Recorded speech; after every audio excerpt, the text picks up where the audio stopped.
Hai guys, bagaimana kabarnya? Semoga selalu baik-baik aja. Kali ini kita akan membahas alur film yang berjudul First They Kill My Father. Adalah sebuah film kolaborasi Amerika dan Kamboja yang dirilis di tahun 2017. Film ini menceritakan tentang sejarah Khmer Merah yang keji, sadis, dan menyeramkan. Khmer Merah adalah sekelompok paham komunis yang ada di Kamboja. Angelina Jolie adalah sutradara di balik film ini. Jolie juga menulis bersama dengan Long Un. Long Un ini adalah salah satu saksi hidup peristiwa Khmer Merah, sosok yang menjadi tokoh utama dari cerita film ini. Film ini bersetting di tahun 1975, berlatar di Kamboja, menceritakan tentang gadis kecil berusia 7 tahun dan saudaranya yang lain, bahkan seluruh warga ibu kota yang dipekerjakan paksa dan dilatih menjadi pasukan tentara pembunuh. Bagaimana kisah selanjutnya? Mari kita ke alur ceritanya. Namun sebelum itu, bagi kalian yang suka dengan video ini, silahkan tekan tombol like, komen, dan yang pasti jangan lupa untuk subscribe-nya ya. Kalau sudah, terima kasih. Di awal cerita, kita diperlihatkan seorang anak perempuan yang bernama Long Un naik ke pagar balkon ingin mencapai helikopter yang terbang tepat di atas rumahnya. Sang ibu menegurnya, lalu ia masuk ke dalam rumah. Suasana tampak ceria. Mereka berjoget-joget diiringi musik menggambarkan keluarga yang penuh kebahagiaan. Tak lama kemudian, datanglah sang ayah bersama kawannya. Mereka membicarakan atas hilangnya dukungan Amerika yang kini sudah seutuhnya meninggalkan Kamboja. Ancaman yang meresahkan dari kelompok Khmer Merah akan menjadi titik awal penderitaan rakyat Kamboja. Keesokan harinya, saat Long Un sedang bermain di dekat halaman rumah, tiba-tiba datang sekelompok armada angkatan darat yang dipimpin Jenderal Lon Nol, menyerukan kampanye tentang kepergian Amerika dari Kamboja, menyatakan kemerdekaan bagi rakyatnya untuk tetap bersatu membangun negara Kamboja yang baru. Semua orang bersorak gembira karena negaranya sudah aman dari penjajah. Di tengah keramaian, tiba-tiba kakaknya Long Un datang lalu menyuruhnya untuk segera masuk ke dalam rumah. Di atas balkon, Long kembali menyaksikan pasukan Khmer Merah yang dipimpin Pol Pot berdatangan. Kedua kubu antara Khmer Merah dan pasukan Lon Nol bersitegang tepat di bawah rumahnya. Dan pada hari itu, kepemimpinan Jenderal Lon Nol sudah tidak berlaku lagi. Ia langsung dikudeta bersama seluruh pasukannya.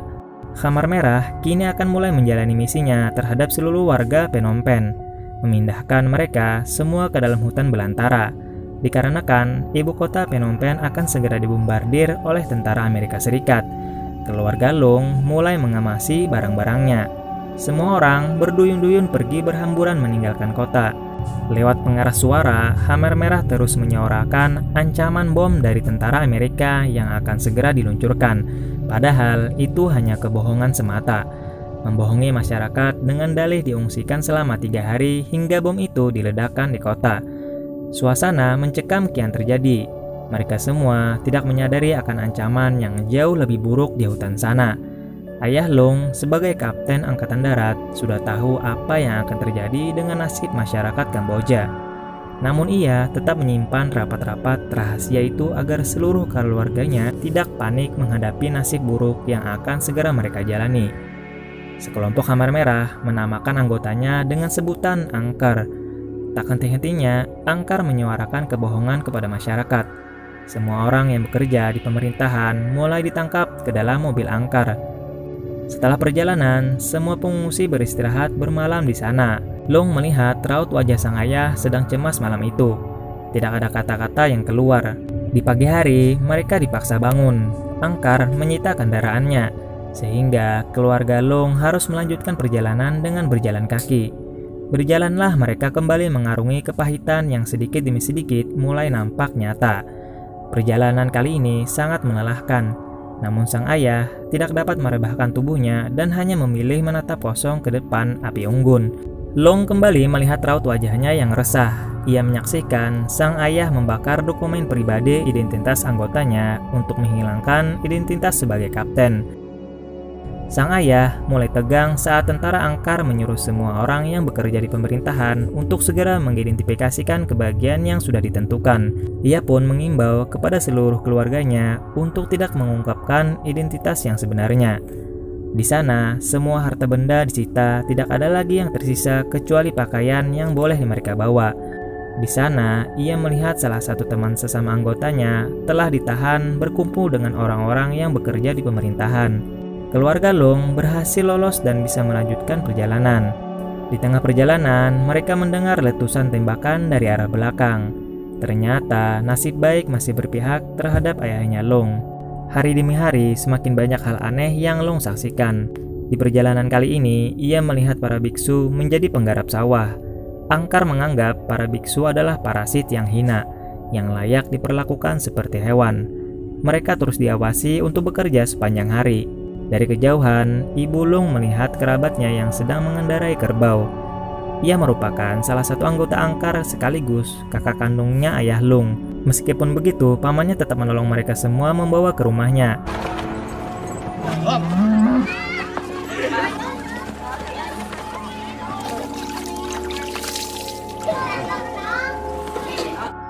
Malam harinya, sang paman beserta anggota lainnya membicarakan keberadaan keluarga Long di rumahnya. Ternyata mereka akan menjadi ancaman bagi keluarga sang paman, mengingat ayah Long adalah salah satu pejabat pemerintahan. Seandainya Hammer Merah tahu statusnya, maka sang paman beserta anggota keluarganya akan terancam dibunuh. Di pagi hari, dengan terpaksa, sang paman menyuruh keluarga Long untuk meninggalkan rumahnya. Mereka sangat terpukul harus kembali bersama barisan-barisan orang yang dikirim ke suatu tempat terpencil. Singkat cerita, sampailah mereka ke tempat tujuan, sebuah perkampungan di tengah hutan yang dimana mereka telah disediakan lahan dan kerangka saung yang diharuskan membangun sendiri untuk tempat tinggal masing-masing di setiap anggota keluarga. Kemudian, Angkar memerintahkan memetik buah beri untuk mewarnai baju mereka. Aturan di sana, setiap tawanan harus mengenakan baju berwarna hitam. Lalu bagi perempuan diharuskan memotong pendek rambutnya. Aturan Angkar, semua warga harus tampak sama dan seragam, bahwa itu semua melambangkan revolusi Angkar yang menganut kesetaraan di bawah tekanan kekuasaan. Tidak ada lagi yang kaya maupun yang miskin, tidak ada hak kepemilikan pribadi, melainkan hanya tunduk dan patuh pada semua aturan Hammer Merah. Esoknya, Long beserta saudara yang lain sedang mengantri makanan. Porsi yang diberikan tidak sampai setengahnya, jauh dari terpenuhinya gizi yang dibutuhkan. Setelah itu, Long gotong royong bersama membangun tempat tinggal yang akan mereka huni. Sampai malam tiba, sang ayah masih berusaha menyelesaikan menutup atap rumah agar anggota keluarganya bisa tinggal dengan nyaman. Mulailah masuk dalam fase berikutnya, dikendalikan bagaikan hewan yang harus tunduk pada tuannya. Tenaga menjadi modal agar bisa bertahan hidup melakukan apa yang mereka perintahkan. Tak ada hati nurani lagi di sana, melupakan bahwa mereka sama-sama manusia. Akal pikiran hanya sebatas haus kekuasaan. Pahitnya hidup yang harus Long jalani membuat kondisinya mulai berubah. Namun yang bisa ia dapatkan hari itu bukanlah secuil makanan. Ia hanya diberi sesendok air yang dikasih garam sebagai imbalan jerih payahnya. Hari itu merupakan awal mula bagi keluarganya untuk berpisah. Dua kakak laki-laki dan satu kakak perempuannya ditarik ke area yang lain. Mereka dibawa ke kamp Angkar khusus remaja yang tenaganya masih kuat melakukan pekerjaan berat. Sang ibu tidak bisa membendung air matanya, harus melepaskan ketiga anak tertuanya. Di saat Long dan kakaknya yang bernama Chow bertugas memetik sayuran di kebun, tiba-tiba Angkar datang memergoki Chow sedang memakan sedikit kacang hasil petikannya. Ia pun dipukul sampai jatuh ke tanah. Chow ketakutan lalu memohon ampun atas perbuatannya. Angkar terus memukul dan menendangnya dengan hina, lalu menyuruhnya kembali bekerja. Dalam perjalanan pulang, Long menyentuh tangannya Chow dari belakang, mengisyaratkan makna kepedulian.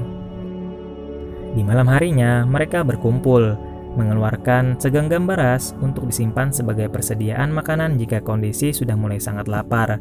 Sang ayah lalu membawakan sejenis serangga yang ia masak untuk anak-anaknya. Hanya dengan secuil makanan, mereka sudah terlihat tampak bahagia, membangunkan imajinasi agar tidak larut dalam kepahitan yang sedang mereka jalani. Sang ayah terus memberinya harapan bahwa kelak semuanya akan berkumpul pulang ke rumah. Korban mulai banyak berjatuhan. Long menyaksikan mayat dan orang sakit dibawa pergi setiap harinya. Malam harinya, ia menyelinap diam-diam mencuri persediaan beras yang disimpan ayahnya. Di pagi harinya, saat ayah dan kakak laki-lakinya akan memasak beras tersebut, ternyata sudah hilang. Sang ayah tahu itu perbuatan Long, namun ia berpura-pura menganggap berasnya dimakan tikus. Kim kakaknya langsung memukul Long saat tahu dialah pencurinya. Long terdiam sehingga ia hanya bisa menangis tanpa mampu bersuara. Sang ayah menyatukan mereka kembali agar tetap saling menyayangi. Siang itu, keluarga Long mendapatkan kabar bahwa anak perempuan tertuanya yang bernama Kev sedang mengalami sakit parah. Long bersama ibunya langsung pergi untuk menjenguknya. Sesampainya di sana, kondisi Kev sangat memprihatinkan. Ia sudah tidak berdaya. Respon satu-satunya hanya mampu mengeluarkan air mata. Sang ibu tidak kuat melihat kondisi Kev. Ia berusaha memberi semangat untuk tetap kuat bertahan dan berjanji akan merawatnya. Di tengah lahan yang dibaluti terik matahari, dari kejauhan Long melihat ada seorang menghampiri ibunya, mengabarkan berita tentang kematian Kev. Itulah untuk pertama kalinya mereka harus kehilangan orang tercintanya. Sang ibu pun sangat sedih mendengar anaknya telah meninggal. Tidak lama kemudian, sang ayah pun harus segera dibawa ke tempat lain dengan dalih butuh bantuan memperbaiki jembatan. Mendengar itu, sang ayah masuk ke dalam untuk menemui istrinya. Long mencoba mengintip dari luar berusaha mendengar percakapan mereka. Sang ayah memeluk istrinya agar tetap kuat di depan anak-anak. Perpisahan pun terjadi. Hari paling berat melepaskan sang ayah yang menjadi benteng bagi mereka. Long berteriak memanggil ayahnya yang sedikit demi sedikit menghilang dari pandangannya. Itulah hari terakhir Long bisa melihat ayahnya. Selepas kepergian sang ayah, kini Kim yang menggantikan untuk menjaga mereka. Saat si bungsu sedang lapar, Kim segera pergi untuk keluar mencari makanan. Long nekat menyusul mengikutinya dari belakang. Ketika Kim berhasil mengambil sayuran dari kebun, ia malah ketahuan angkar, sehingga Kim dipukul hingga babak belur. Untungnya, Long tetap bersembunyi di belakang. Setelah kejadian itu, sang ibu tidak tahan melihat anak-anaknya mulai semakin menderita kelaparan. Lalu ia menyuruh anaknya pergi ke arah yang berbeda.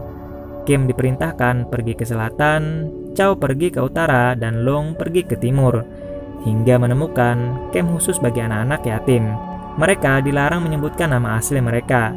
Dengan begitu, jika di antara mereka tertangkap, maka akan sulit mendapatkan saudaranya yang lain. Kemudian, sang ibu memberikan masing-masing foto keluarga untuk ketiga anaknya, agar tidak saling melupakan. Singkat cerita, pergilah mereka bertiga masuk ke dalam hutan, lalu menemukan patung Buddha. Sejenak, mereka berdoa di sana. Kim melihat ke arah Long dan Chow. Tanpa sepatah kata pun, ia pergi mulai memilih jalan yang berbeda. Tibalah Long dan Chow di camp yang dituju, tidak jauh beda dari tempat sebelumnya. Setibanya di sana, mereka langsung dipekerjakan menggarap sawah. Hari demi hari, nampaknya kepedihan masih terus berlanjut. Kemudian, Long akan dididik untuk menjadi prajurit perang, hingga harus terpisah dengan Chow. Mereka saling berpelukan dalam duka yang paling dalam. Setelah serangkaian perpisahan menghancurkan hati mereka dari hari ke hari, langkah Long semakin jauh dari rasa aman, mulai mengarungi pergi ke hutan yang kelam, menanamkan kebencian terhadap musuh, terngiang meresap ke dalam pikirannya. Kata membunuh dan cara membunuh menjadi agenda yang harus dia pelajari setiap hari. Kekerasan yang disaksikan mulai membuatnya terbiasa. Hingga akhirnya masuk ke dalam fase di mana Long diajarkan cara memasang jebakan bom di tengah hutan. Tanpa pelatihan khusus, Long beserta anggota yang lainnya langsung praktek menanam bom, kemudian mengaktifkannya. Hari kedua, ia diajarkan cara menggunakan senapan EPEP tanpa skin. Long melihat anak laki-laki sudah mulai bertugas dengan senjata EPEP-nya masing-masing. Lalu lanjut membuat jebakan bambu runcing untuk ditanam kembali di tengah hutan. Dari waktu ke waktu, akhirnya Long sudah biasa memegang senjata EPEP. Latihan fisik yang semakin berat, ia jalani tanpa gentar, memasrahkan jiwa raganya dalam kepahitan yang tak berujung. Kini, ia sudah terbiasa dengan rasa takut. Kesedihannya menyatu dalam dirinya. Long sudah mulai bisa membidik senjata EPEP-nya tepat sasaran, karena selalu begadang mabar sampai pagi. Di suatu hari, karena prestasinya dapat lolos dalam pelatihan, ia diizinkan untuk menemui keluarganya. Long memilih mengunjungi sang ibu. Kembali ke tempat pertama kali ia dan keluarganya berkumpul. Sesampainya di sana, Long tidak menemukan keberadaan ibu dan adiknya. Di tempat itu terlihat sudah lama ditinggalkan, hanya tersisa beberapa orang saja. Lalu ada tetangganya yang mengabarkan para prajurit telah membawa ibunya pergi. Long kemudian sangat terpukul. Ia kembali meneteskan air matanya. Bahkan ia bisa menggambarkan nasib sang ibu dalam benaknya. Ia tahu bagaimana nasib ibu dan adiknya sekarang. Ia pun kembali ke kamp pelatihan, melanjutkan lagi nasib yang telah ditakdirkan. Malam harinya, seluruh markas Angkar diserang puluhan bom oleh tentara Vietnam. Semua berlarian. Long cemas masuk ke dalam hutan menuju camp untuk mencari kakaknya. Camp tempat mereka tinggal telah habis terbakar. Tangisan Long makin menjadi-jadi menyusuri kobaran api di area sana. Keberadaan Chow masih belum juga ditemukan. Dari sekian kejadian yang Long alami, baru kali ini ia bisa menangis lepas. Teriakannya adalah setumpukan kepedihan yang selama ini ia rasakan di sana. Kemudian, Long masuk ke barisan bersama yang lain. Untungnya, ternyata kakaknya Chow dan Kem dapat menemukan keberadaan Long. Semua orang berhamburan keluar hutan, lepas dari jeratan penjara Hammer Merah. Mereka semua kini berada dalam lindungan Tentara Angkatan Darat Vietnam. Diungsikan sementara di sebuah daerah di mana masih belum jauh dengan markas Hammer Merah. Long dan kakaknya merasa bahagia bersama anak-anak yang lain, saling berbagi makanan dan bercerita, meskipun mereka sadar belum sepenuhnya aman dari ancaman Hammer Merah.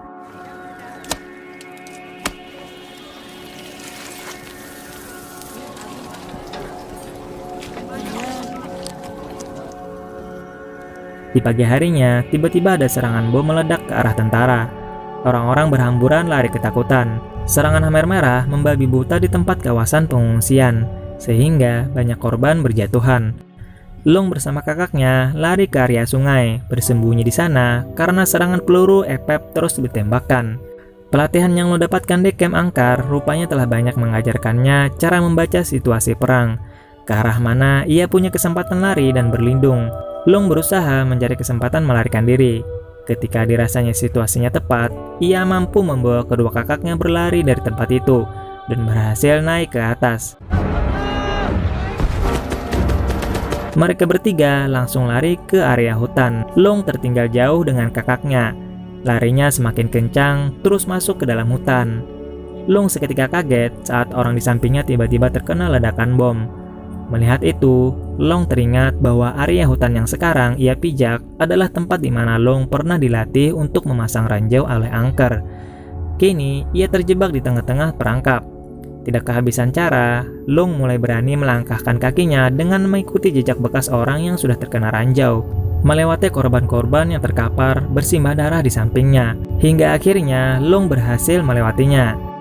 Kini, mereka sudah benar-benar terbebas dari ancaman Hammer Merah, kelompok yang telah menyengsarakan rakyat Kamboja. Mereka berhasil ditaklukkan pasukan Vietnam pada tanggal 7 Januari 1979. Di dalam pengungsian, Long dipertemukan kembali dengan kedua kakak laki-lakinya. Hingga akhirnya mereka selamat dari genosida rejim Hammer Merah. Diperkirakan 2 juta jiwa menjadi korban meninggal atas kasusnya, diakibatkan eksekusi mati, kelaparan, hingga penyakit, dan yang lainnya. Dan film pun berakhir, tamat.